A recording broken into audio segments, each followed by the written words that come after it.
আচ্ছা, আজকে আমি আপনাদেরকে যে গ্রামটা ঘুরিয়ে দেখাবো সেটা হচ্ছে পুলতাডাঙ্গা। আর বর্তমান কিন্তু আমরা পুলতাডাঙ্গা গ্রামে আছি। আর এই গ্রামটা ছোটো হলেও অনেক বেশি সুন্দর।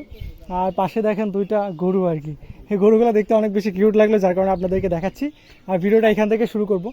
তো এর পরবর্তীতে যে গ্রামে যাব ইনশাল্লাহ, সেই গ্রামে আপনারা যারা যুব সমাজ আছেন ক্লাস 8, 9, 10, এটা হচ্ছে গোল্ডেন টাইম। এই এজের মধ্যে যারা আছেন, যারা হাই স্কুল লাইফে পড়তেছে, তো তারা 5-6 জন বলে 1টা 2টা 3টা 4টা চারা গাছ ম্যানেজ করবেন। তো আমরা হচ্ছে ভিডিও শুরুতে চারা গাছ রোপণ করার পরেই গ্রামের ভিডিওটা শুরু করবো ইনশাল্লাহ। তো নেক্সট টাইম যারা কমেন্টে আমাদেরকে জানাবেন, তারা অবশ্যই 4 থেকে 5টা চারা গাছ ম্যানেজ করবেন। আর দেখেন গরুগুলো অনেক সুন্দর লাগছে, ভালো লাগছে এই জায়গাটা।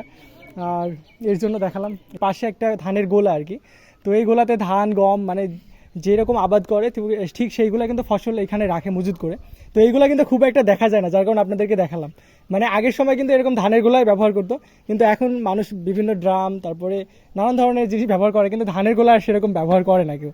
আর গোলাটা কিন্তু অনেক বেশি সুন্দর লাগছে। এটা কি আপনার বাড়ির পাশে? আমার বাড়ির পাশে এটা। ওই দেখো আমার বাড়ি এরকম গোলারটা আছে। আচ্ছা, আপনার বাড়ি তো? হ্যাঁ, এটা এটা কিন্তু পরিশ্রম আছে এটা তৈরি করার জন্য। এটা পরিশ্রম আছে। অবশ্যই আপনারা নিজে তৈরি করতেন এটা? আমরা নিজে না জমতে করতাম। জোন দিয়ে এটা করাতেন।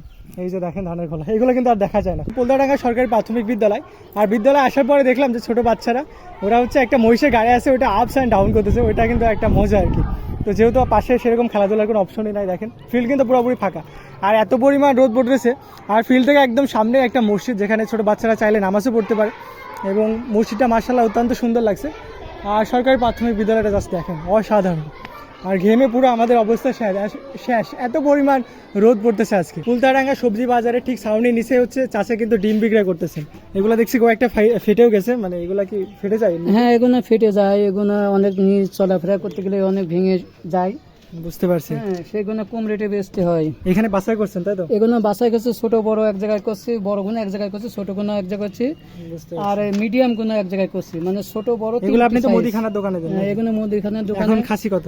এখন খাসি বিক্রি করছি 30 টাকা আর 60 টাকা।